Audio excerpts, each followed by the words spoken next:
تو عرض یہ کر رہا تھا، حضرت مسکی سے کسی نے پوچھا، لوگوں نے پوچھا خوشبو پر اتنے پیسے خرچ کرتے ہو، یہ بتاؤ نا اتنی خوشبو کہاں سے لاتے ہو؟ میں نے کبھی خوشبو لگائی نہیں۔ ایک مرتبہ حضرت مسکی اپنی قوم کے جوانوں کو بٹھا کر کہتے ہیں، دیکھو میرا جسم مہکنے کی وجہ میں تمہیں بتاتا ہوں۔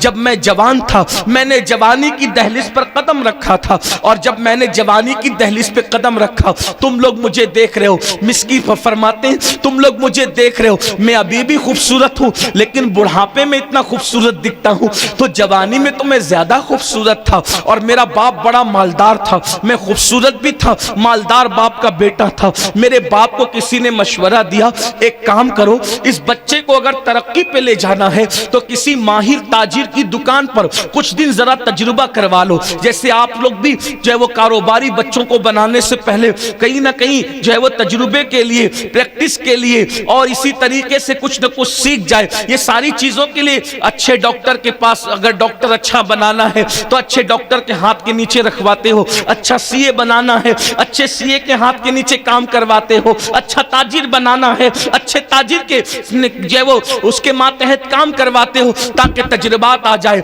مسکی کے والد کو لوگوں نے یہی کہا، حضرت مسکی کے والد کو، کہ کسی اچھے تاجر کے ماتحت رکھو، یہ اچھا تاجر بنے گا۔ کہتے ہیں حضرت مسکی میرے ابو نے مجھے جو ہے کپڑے کے تاجر کے پاس رکھا، اور میں کپڑے کی دکان پہ بیٹھنے لگا۔ ایک دن صبح میں دکان پر پہنچا، ایک بوڑھی عورت آئی، اور اس بڑھیا نے جو ہے وہ کپڑوں کے بہت سارے تھان نکلوائے، اور نکالنے کے بعد اس نے کہا کہ اس میں سے کپڑے بہت اچھے ہیں، ایک کام کرو میں اپنی مالکہ جو شہزادی ہے اس کے پاس یہ کپڑے لے جاؤں گی، کچھ پسند آئے کچھ نہ آئے تو کسی کو میرے ساتھ کر دو، میرے ساتھ کر دو گے تو پھر جو کپڑے پسند آئیں گے وہ اس کو بیچ دے گا، اور جو بچ جائیں گے اس کو اپنے ساتھ واپس لے کر آئے گا۔ حضرت مسکی کہتے ہیں میں تو کپڑوں کے تھان کے ساتھ کپڑے لے کر کے بڑھیا کے ساتھ چل دیا۔ جیسے ہی میں وہاں پہنچا میں نے کپڑے بتانا شروع کیے تو میں نے دیکھا ایک حسن کی ملکہ تھی، بڑی خوبصورت لڑکی ایک تخت پہ بیٹھی ہوئی،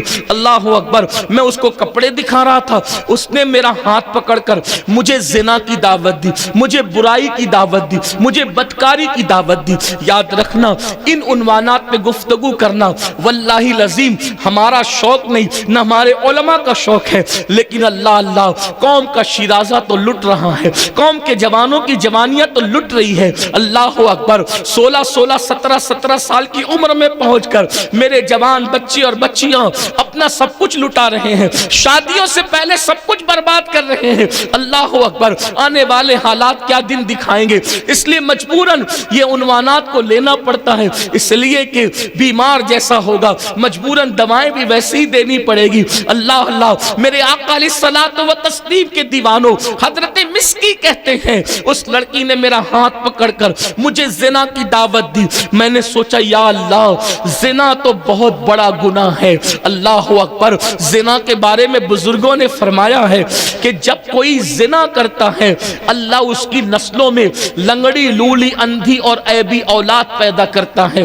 اگر وہ توبہ نہ کر لے۔ اب اس کا یہ مطلب نہیں معاذ اللہ کہ جس کے گھر میں آپ عیبی اولاد دیکھو تو بدگمانی کرنے لگو کہ اس نے زنا ہی کیا ہوگا، ایسا نہیں ہے۔ کچھ لوگوں کو اللہ آزمائش کے طور پر بھی عیبی اولاد دیتا ہے، مگر زیادہ تر لوگوں کے گھر میں عیبی اولاد زنا کرنے کی وجہ سے پیدا، کہیں اور جا کر کے زنا کیا، منہ مار لیا، پھر شادی ہوئی تو اللہ اس کو عیبی اولاد دیتا ہے۔ اس کو کہتے ہیں لمحوں کے گناہوں نے صدیوں کی سزا پائی۔ جانتے ہیں اس کے دل سے جا کر کے پوچھو، جس کے گھر میں عیبی اولاد ہوتی ہے انسان ہر پل مرتا ہے، ہر پل جیتا ہے، کتنے ٹینشن میں وہ زندگی گزارتے ہیں۔ جس کے گھر میں نابینا اولاد ہو، جس کے گھر میں لنگڑی لولی اولاد ہو، جن کے گھر میں گونگی اور مکی اولاد ہو، اللہ اکبر، اللہ کی بارگاہ میں اس کی پناہ مانگو۔ 2%، 2.5%، 3% لوگ ہیں جس کو اللہ عیبی اولاد آزمائش کے طور پہ دیتا ہے، بلندی درجات کی بنیاد پہ دیتا ہے۔ باقی اکثر لوگوں کے گھروں میں جو عیبی اولاد پیدا ہوتی ہے، بزرگوں نے فرمایا